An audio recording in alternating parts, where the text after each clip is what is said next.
Doctor Mathur की बात सुनकर हर कोई दंग रह जाता है। डॉक्टर माथुर सोनल के पास जाते हैं और कहते हैं, सोनल जी, राघव झूठ नहीं कह रहा था। एक वही है जो आपके बेटे को बचा सकता है। प्लीज उसे वापस बुला लीजिए। सोनल उनकी बात सुनकर सरप्राइज होकर पूछती है, क्या? ये आप क्या कह रहे हैं माथुर साहब? वो मेरे बेटे को कैसे बचा सकता है? वो तो एक मामूली सा गार्ड है, कोई डॉक्टर नहीं। सोनल की बात सुनकर डॉक्टर माथुर अभी आगे कुछ कहते कि तभी पीछे से किसी की आवाज वहां गूंज उठती है, सही कहा, वो कोई डॉक्टर नहीं, उससे कहीं बढ़कर है, क्योंकि वो अब कोई साधारण इंसान नहीं रहा। घबराहट के माहौल में कानों को चीरती वो आवाज सबको चौंका देती है। आखिर ये कौन है जो राघव का राज जानता है? जैसे ही सोनल समेत सारे लोग पीछे मुड़कर देखते हैं तो वहां कोई नहीं होता। बस इमरजेंसी रूम के दरवाजे पर किसी की परछाई बाहर जाती हुई दिखाई पड़ती है। सोनल पूछती है, कौन है वहां? किसकी आवाज थी वो? सामने आओ। गार्ड्स, बाहर जाकर देखो कौन है। सोनल के गार्ड्स जब उस आदमी के पीछे बाहर गए तो उन्होंने देखा कि साधु जैसे भेष में एक आदमी जल्दी जल्दी आगे की तरफ जा रहा था। वो उस आदमी तक पहुंचते तब तक वो आदमी भीड़ में कहीं खो गया था। वहीं हड़बड़ी में राघव अपने पिता के साथ अस्पताल से बाहर जाता हुआ उसी आदमी से टकरा जाता है जिसकी परछाई इमरजेंसी रूम के बाहर दिखी थी। इसलिए राघव कहता है, आई एम सॉरी, माफ करना, मैं थोड़ा जल्दी में था, देखा नहीं। राघव उसका चेहरा देख नहीं पाता। उस आदमी ने एक काला चोला पहना हुआ था जिससे उसका चेहरा सही से दिखाई नहीं पड़ रहा था। उस पर ध्यान ना देते हुए राघव एक टैक्सी को रोकता है और अपने पिता के साथ वहां से चला जाता है। इधर अस्पताल में इमरजेंसी रूम का माहौल अब भी गरमाया हुआ है, क्योंकि सोनल के बेटे की तबीयत बिगड़ती ही जा रही है। ये देख डॉक्टर माथुर एक आखिरी कोशिश करते हैं सोनल को मनाने की और बोलते हैं, देखिए मैडम, मेरी बात मान लीजिए और उस लड़के राघव की मदद ले लीजिए, क्योंकि मेडिकल साइंस से हम लोग इसे ठीक तो कर सकते हैं, लेकिन इस बच्चे के बचने की कोई गारंटी नहीं दे सकते।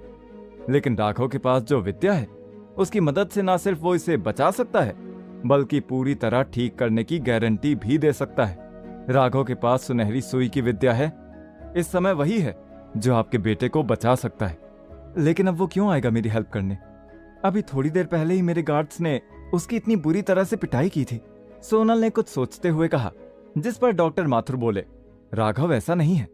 जितना मैंने समझा है वो आपकी मदद जरूर करेगा।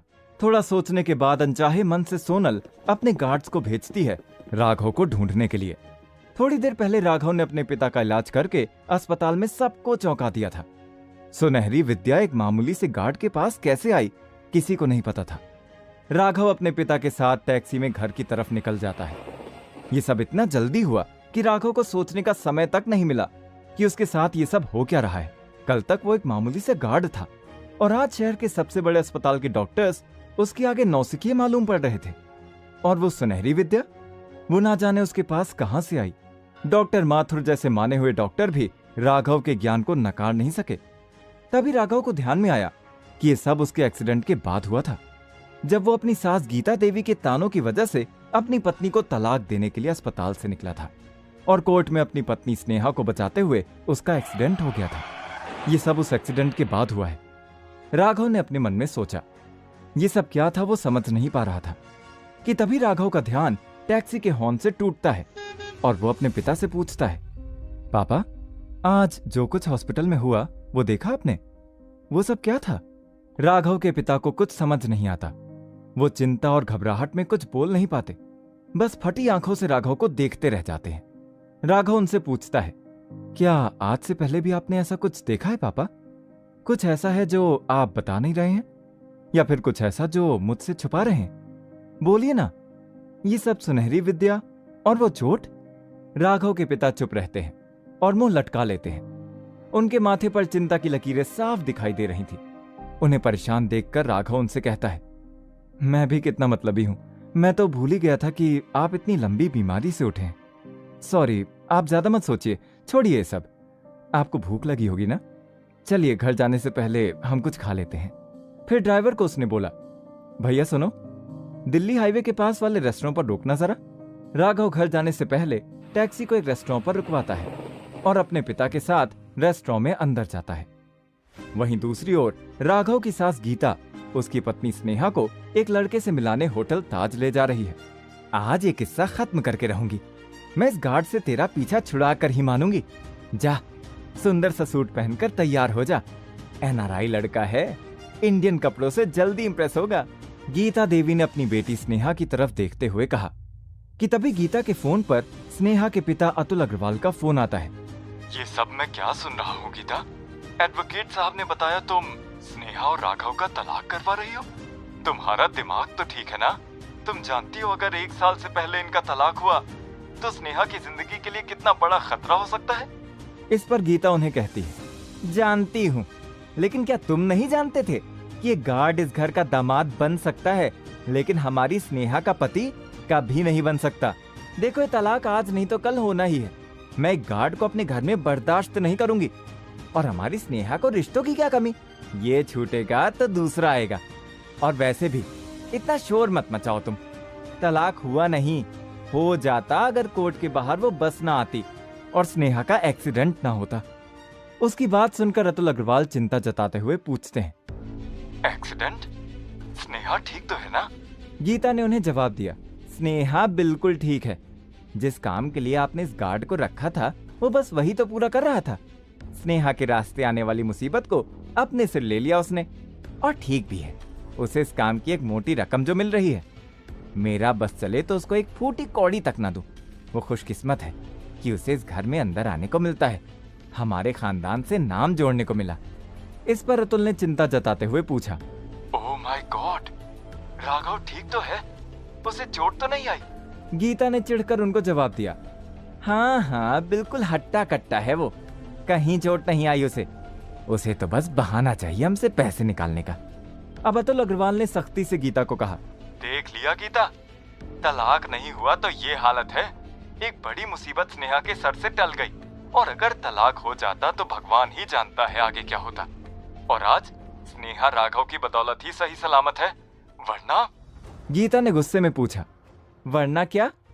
कुछ नहीं होता स्नेहा को। वो गार्ड हम पर कोई एहसान नहीं कर रहा, वो बस अपना काम कर रहा है। आप भी ना खामखा देर करवाती मुझे। मैं स्नेहा को लेकर होटल ताज जा रही हूँ किसी से मिलने। घर आइए, शाम को बताती हूँ। एक गुड न्यूज है, अतुल अग्रवाल ने चौंकते हुए कहा। Good news? Hello hello Geeta? पर गीता फोन रख चुकी थी। दूसरी ओर राघव अपने पिता के साथ रेस्टोरेंट में आके बैठ जाता है। वो अपने बैग से एक धुली हुई साफ सुथरी टी शर्ट निकालता है और उनसे कहता है, पापा आप कुछ खाना ऑर्डर कीजिए, मैं जरा कपड़े बदल कर आता हूं। इतना कहकर राघव बाथरूम की ओर जाता है और खून में सने अपने कपड़े बदलकर हाथ धोने लगता है। सोच में डूबा राघव अपने हाथ और मुंह धो ही रहा होता है कि वॉश बेसिन पर लगे शीशे में उसे अपने पीछे काली परछाई सी दिखाई पड़ती है। वो जैसे ही पीछे मुड़कर देखता है तो वहां कोई नहीं होता। उसे लगता है कि आज की थकान की वजह से उसे कोई भ्रम हुआ होगा। राघव अपने पिता के पास वापस आता है।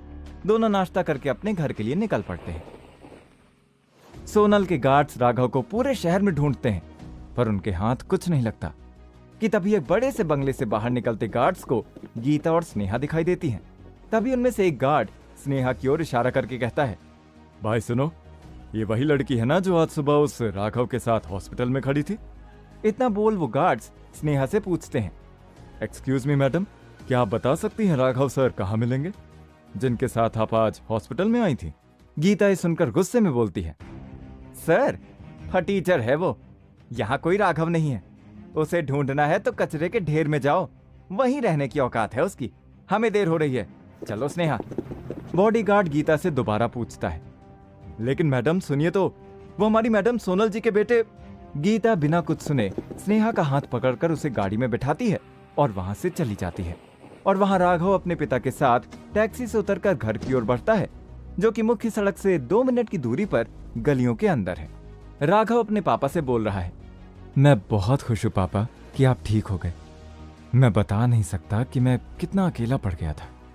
राघव चाहकर भी अपने पिता को स्नेहा से हुई कॉन्ट्रैक्ट मैरिज और पिछले 6 महीनों से चल रही गार्ड की नौकरी के बारे में नहीं बता सकता था।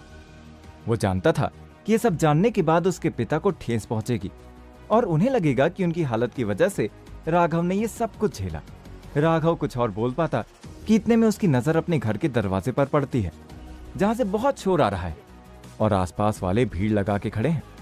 राघव चौंकते हुए शोर की तरफ देखते हुए पूछता है, अरे ये शोर कैसा है और इतनी भीड़ क्यों लगी है घर के बाहर?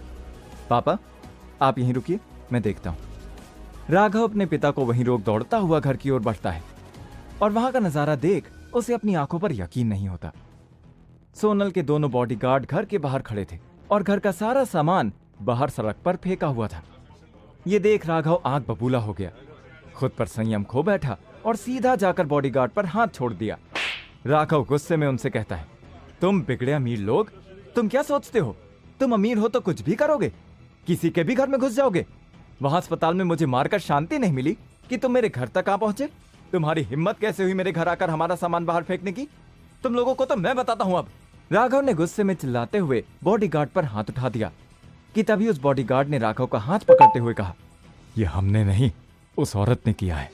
राघव की नजर जैसे ही घर के अंदर उस औरत पर पड़ती है तो उसके पैरों तले जमीन खिसक जाती है। आखिर कौन थी वो औरत और क्यों वो राघव के घर इस तरह घुसकर सामान बाहर फेंक रही थी? और वो काला साया वो किसका था? क्यों राघव का पीछा कर रहा था वो? इन सभी सवालों के जवाब जानने के लिए सुनिए अगला एपिसोड पार्ट 2 में।